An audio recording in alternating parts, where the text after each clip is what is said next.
الآن آن لها تعود وتهز أركان الوجود. الآن آن لها تعود وتهز أركان الوجود. الآن آن لها تعود أركان الوجود. الآن آن لها تعود وتهز أركان الوجود. الآن آن لها تعود وتهز أركان الوجود. الآن آن لها تعود وتهز أركان الوجود. سيخطها عزم الجنود. سيخطها عزم الجنود. علما ترفرف فيه لن علما ترفرف فيه لن نقشا على وجه السنين وعلى جباه المجرمين. نقشا على وجه السنين وعلى جباه المجرمين. باب الأقصى من حديد ما يفتح إلا الشاهد. إذا يتضح أن هذه الآلة الصهيونية لا تعترف بمن يوجد في السلطة، سواء كانت فتح أو حماس فكل مستهدف. واليوم غزة تحاصر لا لشيء سوى لأنها قالت باسم رئيس وزراء الفلسطين إسماعيل هنية أننا لن نعترف بإسرائيل.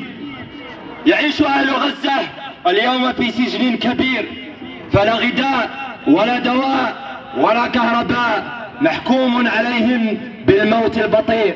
فهل نقف متفرجين بلا حراك؟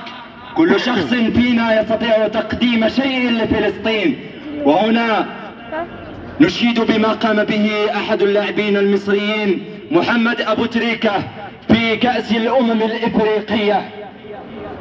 تعددت طرق النصرة، فكان هذا المهرجان واحدا منها، لنقول فيه لإخواننا في غزة أن وراءكم أمة. ومن لعيون الغزة لتحقيق العزة، ومن لعيون الغزة لتحقيق العزة، ومن لعيون الغزة لتحقيق العزة، ومن لعيون الغزة لتحقيق العزة.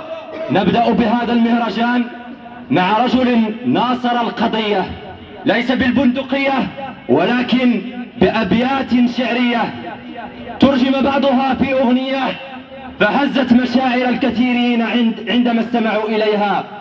إبان بداية الانتفاضة الثانية في شريط درينا لمجموعة أنصار الوجدية. نستضيف في هذا اليوم ونترككم الآن مع الشاعر محمد الشلقي ابن مدينة العيون الشرقية ليتحفنا ببعض ما حضره لهذه الأمسية، فليتقدم مشكورا. لبيك إسلام البطولة كلنا نفدي الحمى، كلنا نفدي الحمى. لبيك إسلام البطولة كلنا نفدي الحمى، كلنا نفدي الحمى. لبيك واجعل من جماجمنا لعزك سلما،